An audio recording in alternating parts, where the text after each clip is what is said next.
요즘 여러분들의 최애 TV 프로그램이 있으세요? 저는 요즘 가장 재미있게 보는 프로그램은 바로 돌싱글즈인데요.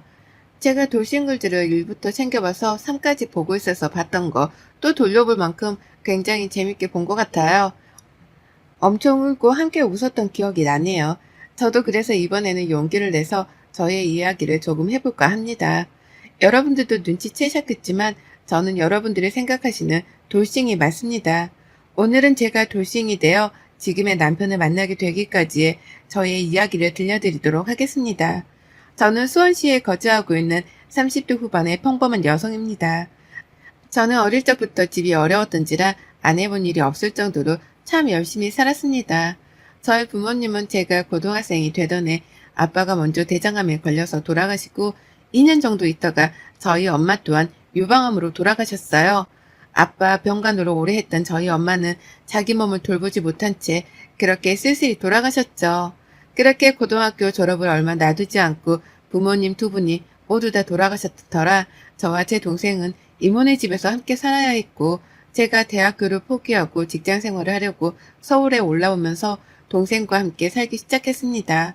방 한 칸 되는 좁은 집이었지만 동생은 나처럼 살지 않기를 바라는 마음에 열심히 직장 생활을 하면서 동생 뒷바라지를 했어요.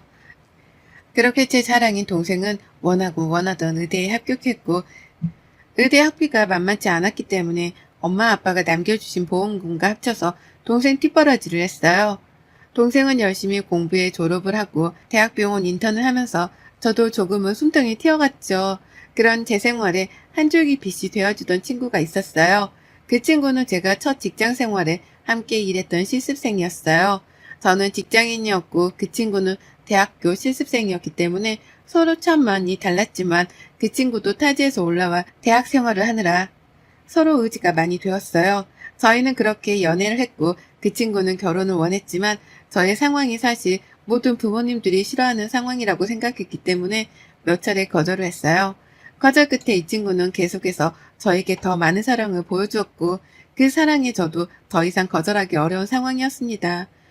결혼에 꼴이 나기까지 참 많은 힘든 시간들이 있었지만 그 시간들 속에서도 저희는 더 꿋꿋이 사랑을 이어나갔으며 시부모님이 반대를 많이 하시기는 했지만 이 친구의 끈질긴 노력 끝에 저희는 무사히 결혼까지 꼴이 날 수 있었어요. 그렇게 이 친구가 졸업을 하고 저희는 이 친구가 살았던 곳으로 신혼집을 얻기로 했고 이 친구가 모아두었던 돈과 제가 모아두었던 돈 모두를 동생이 다니는 병원 근처로 동생의 전셋집을 얻어주었어요. 제가 쉽사리 말하지 못했던 이야기를 이 친구는 저에게 먼저 정말 선뜻 동생이 월세는 부담될 수 있으니 전세를 얻어주자고 하더라고요. 어찌나 그 마음이 고맙던지 그 고마운 마음을 평생 간직하겠노라 서로 약속하고 그때부터 저의 결혼 생활은 순탄하게 시작되리라 생각했죠. 이 친구와의 결혼 생활은 정말 많은 것들을 포기하게 만들었어요. 생각보다 더 보수적인 시댁의 집안이라 시댁 근처에 신혼집을 얻어주셨는데 아침은 꼭 시댁에 와서 같이 하기를 바라셨고 일주일에 2번은 꼭 찾아뵙고 항상 식사하기를 바라셨어요. 근데 그때 저는 아무것도 없었기에 이런 날을 받아주신 것만으로도 감사하다고 여기며 시집살이에도 저는 꿋꿋이 버텨나갔죠. 한 번은 제가 너무 아파서 아침 식사를 하기가 어렵다고 조심스럽게 이야기 드린 적이 있는데 어머니께서 못 배운 게 티가 난다고 하시더라고요. 자기 몸 관리 자기가 해야지. 네가 아프면 네 남편은 너 챙기느라 얼마나 힘들겠냐고요. 서러웠지만 그 친구에게 차마 티를 낼 수 없었어요. 그렇게 한 1년 정도의 결혼 생활이 지났고 저에게 예쁜 아기 천사가 찾아왔어요. 서로 너무 뛸 듯이 기뻤고 이제 좀 시집살이가 끝나려나 싶었죠. 임신 기간 동안은 그래도 시어머니가 조금은 조심스럽게 해주시나 싶었는데 출산하고 나니 시댁의 간섭은 더욱더 심해져 갔어요. 아이를 보고 싶다는 이유 하나만으로 매일 집안으로 들락날락 하셨고 심지어 아이가 배가 고프다고 보채 모유수를 하려고 방으로 들어가려고 하면 가족인데 뭐 어떠냐 하면서 그냥 거실에서 하라고 하실 정도로 저를 많이 힘들게 하셨죠. 원래도 말랐던 저는 출산을 하고 제대로 된 산후조리를 하지 못해 안 아픈 곳이 없었고 살은 10kg가 넘게 빠지더라고요. 매일 아침마다 시댁에서 오는 전화소리에 주말마다 집에 오라는 어머님 아버님의 불효령에 저는 견딜 수 없었고 처음으로 이 친구에게 말을 했어요. 너무 힘들다고요. 이 친구도 제 말을 듣더니 서울지사로 옮기고 싶다고 요청할 테니 서울에 가서 동생 근처에 살면 어떻겠냐고 하더라고요. 저는 너무나 좋았지만 시댁에서 허락을 해주지 않을 거라 생각을 했지만 이 친구가 잘 말했는지 회사 생활로 인해 어쩔 수 없을 것 같다. 그렇다고 주말부부로 지내기에는 아직 아이가 너무 어리다고 잘 말씀드려 저는 4년 만에 서울로 다시 가게 되었어요. 동생 근처에 다시 집을 마련해서 살다 보니 이런 게 행복인가 싶을 정도로 너무 행복하더라고요. 아이 커가는 모습을 온전히 지켜볼 수 있고 동생도 조카가 너무 예뻐서 퇴근하면 매일 와서 봐주고 하니까 이런 게 정말 결혼 생활의 행복이구나를 느낄 수 있었던 것 같아요. 근데 이 짧은 행복도 오래가지 못해 아버님이 편찮으셔서 저희는 다시 내려가야 했고 아버님 병수발을 어머님이 아닌 제가 들어야 했어요. 제가 아이 케어하고 조금이라도 병원에 늦는 날이면 병원 앞에서 어머님의 멸시와 조롱의 말들을 들어야 했고 매일 어머님께서 저에게 하시는 말이 있는데 부모 없는 티가 난다는 말이었어요. 이래서 근본 없는 것들은 들이면 안 된다면서 누가 있든 없든 그런 말을 저에게 매일같이 퍼부으셨죠. 그런 시간들 속에서 저는 점점 버티다 한 번은 집에서 쓰러져 동생이 마침 저희 집에 와서 저를 발견해 응급실로 갔고 응급실에서는 영양실조에 우울증 증세까지 동반하고 있다고 했나봐요.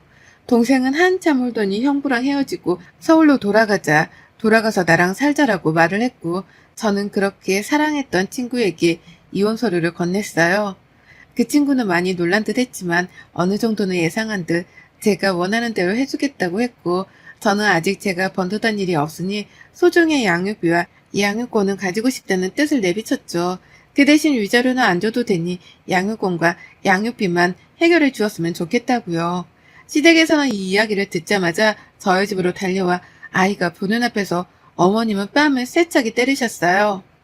그리고 그 자리에서 옷장에 있는 제 옷들을 꺼내서 모두 다 가위로 자르시더라고요.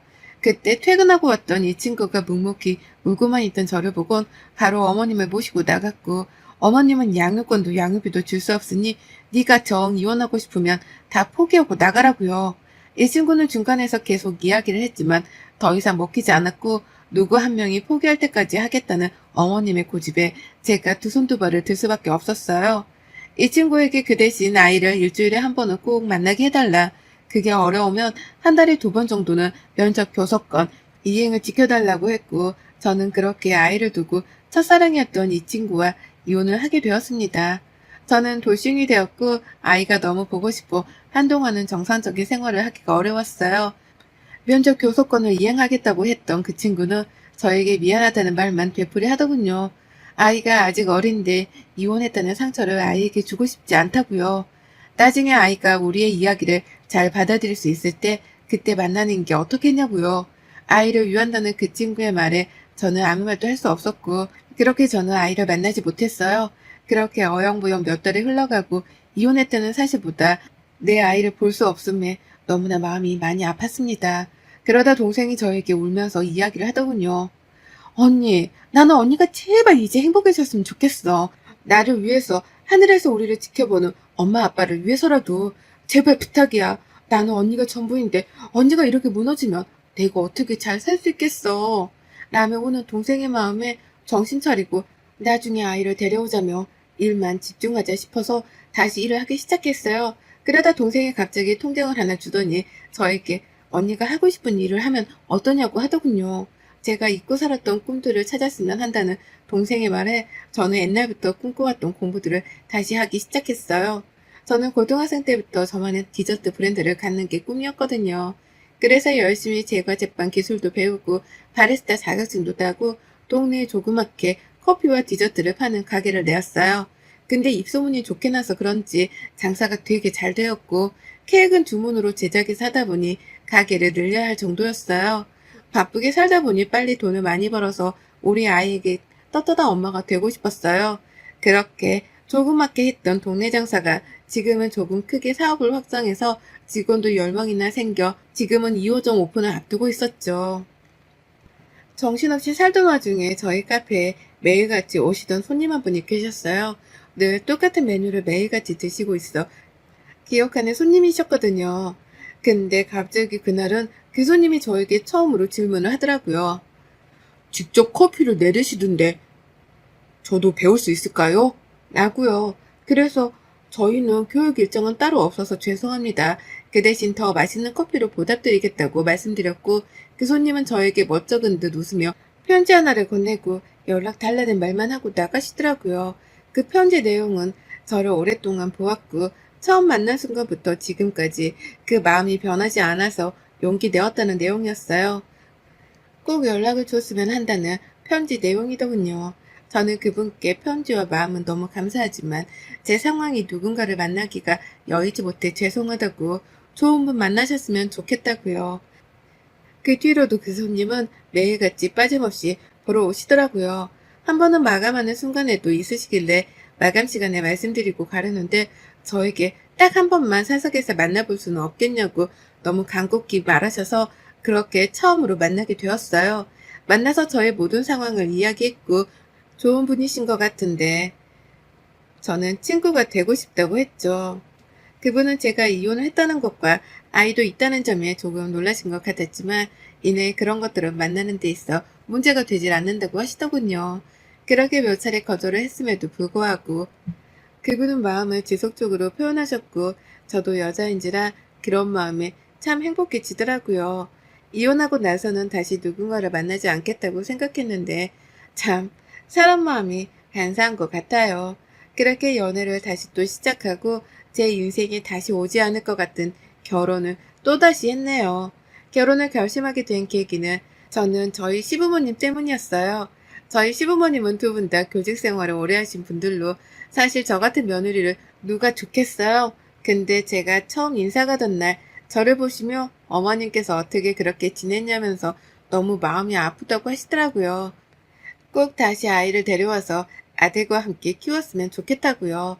이런 시부모님은 어디 가서도 만나지 못하겠다 싶어서 결혼을 결심하게 된 것 같아요. 그렇게 저의 두 번째 결혼 생활은 첫 번째와 다르게 너무나 행복했어요. 그 행복 속에서도 제 아이가 늘 보고 싶었고 남편이 이제는 엄마라는 걸 말할 때가 되지 않았냐고 먼저 보고 싶으면 가보자고 이야기해 주더라고요.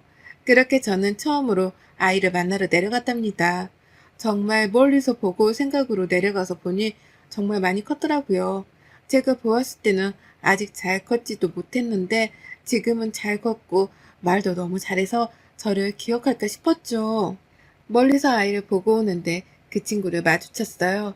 그 친구는 저를 보고 이야기 좀 하자고 했고 저희는 카페에 가서 그동안의 일들을 이야기 나눴어요. 아이가 너무 보고 싶고 이제 나도 아이를 데려와도 키울 수 있는 능력이 생겼다.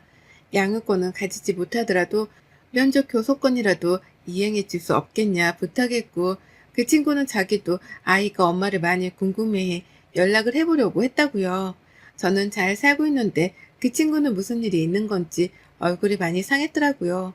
그렇게 저는 아이와의 만남을 약속하고 다시 서울로 올라오는데 올라오는 길에 그 친구에게 전화가 왔어요. 나야, 잘 올라가고 있어? 너한테 못한 말이 있어서. 뭔데? 우리 애기 좀 한 몇 달간 데리고 있을 수 있을까? 라고요. 그래서 너무 놀라서 저는 당연히 된다고 정말 좋다고 말했고 그 친구는 한 번에 갑자기 가면 그러니까 몇 번 만나고 이야기하겠다고 하더라고요. 남편에게도 이 사실을 말했고 남편은 저보다 더 많이 좋아했었죠. 그렇게 몇 번 아이와 만나고 하다 보니 아이에게 엄마랑 몇 달 동안 지내보는 건 어떻겠냐고 물었고 아이는 너무 좋다고 하더라고요. 지금 저의 상황도 다 이야기했고요. 그렇게 아이와 함께하는 삶이 시작되었고 눈 뜨면 아이를 볼 수 있어 저는 세상을 다 가진 것처럼 행복했어요. 근데 어느 날 남편이 뭐 이체할 게 있는데 못했다고 은행 CD기에서 해달라고 부탁을 해서 은행에 갔다가 통장 정리를 하는데 1억이라는 큰 돈이 인출되어 있는 거예요. 그래서 왜 이렇게 큰 돈이 필요했을까? 우선 저에게 말 못할 일이 있나 싶어서 그날 저녁에 남편에게 슬쩍 물어봤어요. 혹시 무슨 일 있냐고 물어보니 아무 일 없다고 지금 너무 좋다고 하더라고요. 그래서 제가 솔직하게 오늘 통장을 보니 1억이라는 큰 돈이 나갔는데 무슨 일이 있냐. 그런 거면 같이 이야기해야지. 왜 혼자 끙끙 앓냐. 걱정을 했죠. 그랬더니 어머님, 아버님이 일이 있으셔서 빌려드렸는데 다시 주실 거다. 근데 제가 알면 좀 그래 할까봐 말을 못해서 미안하다 하더군요. 그래서 아니라고 당연히 들어야지 받을 생각하지 말자라고 했어요. 그러다 며칠이 지난 뒤 어머님께 전화가 왔길래 어머님 그이한테 어머님 아버님한테 빌려드린 돈 이야기 들었어요. 저희 정말 괜찮으니까 그 돈 안 갚으셔도 돼요. 저에게 해주신 마음에 비하면 이건 아무것도 아니라고요. 근데 어머님께서 저에게 들려주신 이야기는 그야말로 충격 그 자체였어요. 한 달 전쯤에 어머님 아버님께 전 시어머니가 되는 사람이 찾아왔었대요. 찾아와서 제가 어떤 애인지 아시냐면서 결혼 생활하면서 꿍친 돈으로 그 사업을 시작한 것 같은데 잘 되니까 이제 자기 아기도 안 보고 모른 척 한다. 그래서 우리가 그 아이 키우면서 돈이 많이 들어갔으니 양육비를 오히려 받아야겠다고 아니면 아이 평생 보지 말라고 하겠다. 전 시어머니가 2억을 요구했다고 그래서 어머님이 남편도 불러 같이 이야기를 한 후에 남편이 1억, 시부모님이 1억 해서 2억을 주고 아이는 대신 보게 해주셨으면 한다고 하셨다고요. 이 이야기를 듣고 저는 당장 그 전 시댁으로 달려갔어요. 문을 안 열길래 문을 세게 발로 차고 난리를 치니까 그제서야 열어주더군요. 그 전 시어머니라는 사람은 저보고 부모 없는 근본 없는 애가 역시라면서 왜 왔냐고 소리를 고래고래 지르시더라고요. 당장 저희 남편이랑 어머니께 받은 2억 내놓으라고 했어요. 무슨 양육비를 요구하시냐. 저한테 양육비, 양육권 주고 싶지 않다고 아이 두고 나가라고 한 게 누구시냐. 그 뒤로도 저에게 아이 보지 말라. 억지로 아이랑 엄마 떼어놓은 게 어머님이신데 지금 어디 와서 돈을 요구하냐. 제가 잘 되니 배가 아파서 그러냐. 이러면서 집안에 있는 물건들을 다 던졌어요. 이걸로도 제 분이 안 풀리는 것 같아 안방에 들어가서 어머님 옷을 다 꺼내서 찢을 수 있는 건 박박 찢으며 난리를 쳤죠. 저 나갈 때 이렇게 하지 않았냐. 저 똑같이 해드리겠다. 당장 돈 내놔라. 그리고 양육권도 제가 가져가겠다. 변호사 선임하셔라. 저에게 어머님이 나갈 때 하시던 말이 전 아직도 기억이 난다고요. 변호사 선임할 돈 없으니 변호사 생각 꿈도 꾸지 말라고 하셨고 근데 지금 저는 우리나라 최고의 변호사 선임해도 될 만큼 많이 벌었다. 참고 있었던 건 그 친구가 아이라도 없으면 너무 힘들 것 같아 그러지 않았다. 하니 그때부터 저보고 근본 없는 것은 드리면 안 되는데 드려가지고 우리 집안이 풍비박산 났다고 하시더군요.